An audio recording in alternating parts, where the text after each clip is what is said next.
नमस्कार साथियों। आज अपन MS एक्सेल का होम टैब लगभग कंप्लीट कर लेते हैं। यानी कि होम टैब में जितने भी ऑप्शंस मिलते हैं अपने पास, सारे ऑप्शंस का प्रयोग कर लेते हैं अपन। MS एक्सेल के सारे ऑप्शंस शुरू करते हैं। ये होम टैब में फॉन्ट सेक्शन है। फॉन्ट सेक्शन में क्या क्या काम होता? नॉर्मल सा फॉन्ट की फॉर्मेटिंग होती है। फॉर्मेटिंग का मतलब होता है कि जैसे कोई भी टेक्स्ट लिखा हो उसका कलर चेंज कर देना, बैकग्राउंड कलर कर देना, या फिर इटैलिक कर देना, अंडरलाइन कर देना, बॉर्डर लगा देना, ये सारी चीज़। तो चलो अपन देखते हैं।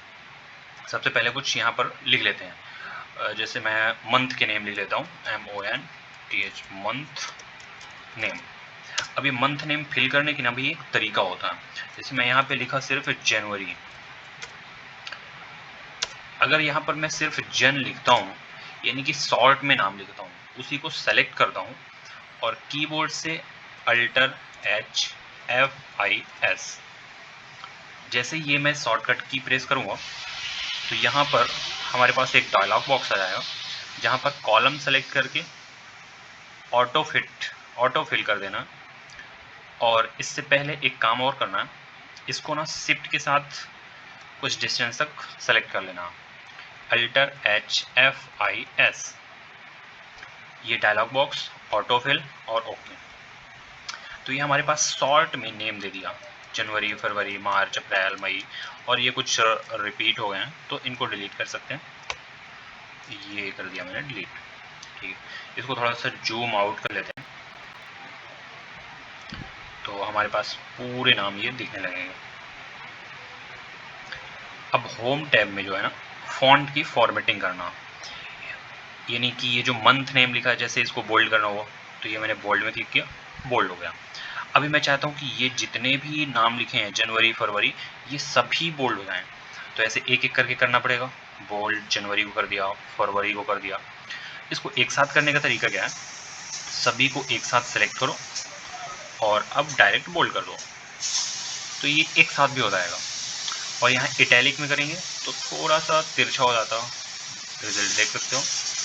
अंडरलाइन, टेक्स्ट के नीचे एक अंडरलाइन आ जाएगी, ठीक है। और यहाँ पर है टेक्स्ट की लिखावट को चेंज करना। तो यहाँ से मैंने अगर इसको सेलेक्ट कर दिया तो ये देखो, शुरू वाले का नहीं किया था इसलिए उनका नहीं हुआ। तो ये कुछ यहाँ से लिखावट चेंज कर सकते हैं, प्रैक्टिकल करके देखते रहना, कोई दिक्कत नहीं है। और यहाँ पर है बॉर्डर। अब बॉर्डर भी कई प्रकार के हैं, border bottom, top, left, right, no border, हर प्रकार की बॉर्डर है। तो अब बॉर्डर कैसे लगाएंगे, जैसे मैंने एक ये एरिया सेलेक्ट किया और यहाँ पर मैंने बोला बॉर्डर ऑल कर दो।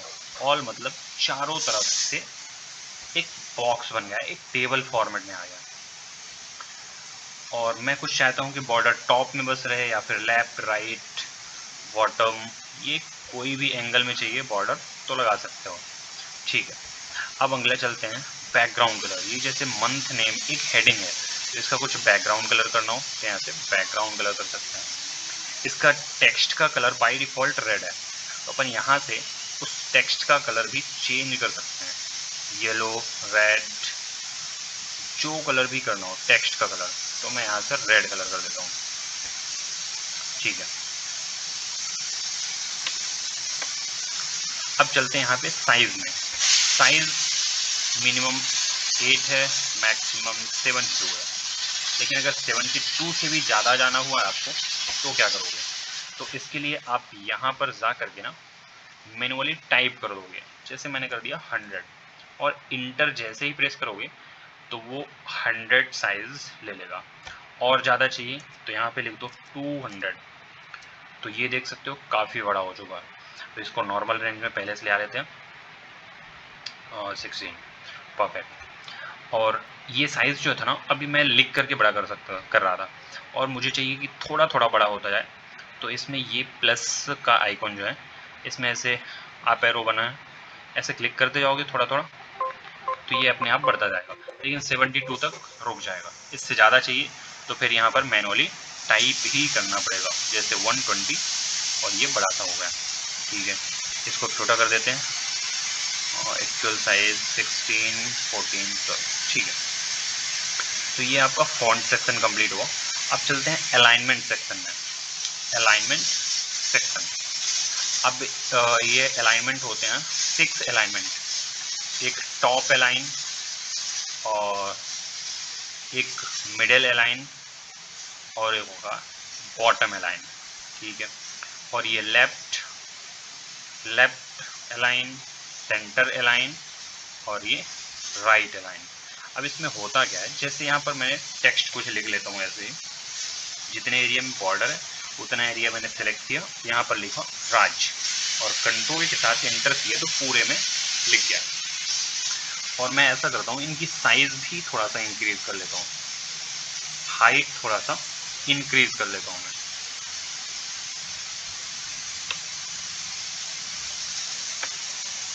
ठीक है, अब देखते हैं क्या करते हैं इसमें। कौन सा अलाइन है, लेफ्ट अलाइन। बाय डिफॉल्ट तो हमारा टेक्स्ट लेफ्ट अलाइन में ही है, तो उसमें क्लिक करने से कुछ रिजल्ट नहीं आएगा। अब मैंने किया सेंटर अलाइन, तो हमारा टेक्स्ट ये जैसे मैंने किया तो टेक्स्ट हमारा सेंटर में आ गया, ये सेल के चारों तरफ से सेंटर में आ गया। अब मैंने अगर इधर राइट किया तो हमारा टेक्स्ट मूव होकर के राइट में आ गया। और ये जो दो ऑप्शन हैं, 3 ऑप्शन, इनमें क्लिक करके रिजल्ट देखो, ये टॉप अलाइन हो गया, ये मिडिल और मिडिल, दोनों में मिडिल कर दोगे तो एकदम बीचों बीच में आ जाएगा। अब इसकी साइज चाहे बढ़ाओ और या चाहे घटाओ, एकदम मिडिल में ही रहने वाला है ये। इसकी साइज चाहे जितनी बड़ा कर लो, ये हमेशा मिडिल में ही रहेगा। ठीक है, और अब चलते हैं, ये है टेक्स्ट को रोटेट करने का। टेक्स्ट को किस एंगल में रोटेट करना, जैसे ये लिखा हुआ, इसको मैंने रोटेट टेक्स्ट अप, मैंने क्लिक किया तो ये पूरे टेक्स्ट रोटेट हो गए अप में। अगर सिर्फ एक को चाहिए ये वाला वैसे तो एक को सेलेक्ट करना, और इसमें जिस भी एंगल में चाहिए, वर्टिकल हो गया, एंगल क्लॉकवाइज हो गया, तो जिस तरह से भी चाहिए आप इसको मूव कर सकते हो। और अगर फिर से नॉर्मल में डालना तो उसी को एक बार और टिक कर दोगे तो ये नॉर्मल रेंज में आ जाएगा। अब ये जो है ना डिक्रीज इंडेंट, यानी कि अपने टेक्स्ट को, लिखे गए शब्दों को थोड़ा थोड़ा मूव करना। अब इसमें क्लिक करते रहो, ये देखो ये मूव होता जा रहा, और इधर चाहिए तो इधर आता जाएगा ये। तो ये हो गया अलाइनमेंट। और अब एक है ब्रैप टेक्स्ट और एक है मर्ज एंड सेंटर। ब्रैप टेक्स्ट क्या होगा, जैसे ये मैंने लिख रखा है मंथ नेम, और इसमें नेम में ME जो है तो दूसरे सेल में जा रहा है। अगर मेरे को चाहिए कि ये वाला इसकी साइज को इंक्रीज कर दें तो ठीक है, उसी सेल में आ जाएगा नाम। लेकिन चाहिए मेरे को साइज इंक्रीज नहीं करना, लेकिन ये नाम जो है तो सिर्फ इसी सेल के अंदर दिखे, तो उसको सेलेक्ट करो और यहाँ से ब्रैप टेक्स्ट कर दो। तो इससे क्या होगा, इसकी हाइट इंक्रीज हो जाएगी, लेकिन वो जो टेक्स्ट होगा उसी सेल के अंदर आ जाएगा। ठीक है, अब ये देखते हैं मर्ज एंड सेंटर ऑप्शन। ये वाला डेटा मैं पहले एक बार क्लीन कर देता हूँ, एक बार पूरा क्लियर ऑल। ठीक, अब मैं क्या करता हूँ, ये 2-3 सेल को, 4 सेल को सेलेक्ट किया और यहाँ से मर्ज एंड सेंटर किया, मर्ज एंड सेंटर। अब सेंटर में तो कुछ दिख नहीं रहा, लेकिन यहाँ पर जो कुछ भी लिखोगे बाय डिफ़ॉल्ट सेंटर में आएगा। ठीक है, और पूरी तरह से ये सेंटर में नहीं है, क्योंकि यहाँ पर अलाइनमेंट में ना मिडिल अलाइन नहीं है। जैसे ही मिडिल अलाइन में क्लिक कर दोगे तो ये पूरी तरह से सेंटर में आ जाएगा। और इसमें और भी ऑप्शन है, मर्ज अक्रॉस। अक्रॉस का मतलब होता है ये रो वाइज रो मर्ज करना। ये जैसे मैंने सेलेक्ट किया कितना एरिया, अब इसमें क्या करेगा, बीच वाली लाइन जो है ये जो 3 से मिलती हुई आ रही है, ये वाली लाइन बची रहेगी, बाकी एक बुक के जैसे अक्रॉस में मर्ज हो जाएगी, कॉपी के जैसे, ये देख सकते हो। तो ये हो गया मर्ज अक्रॉस।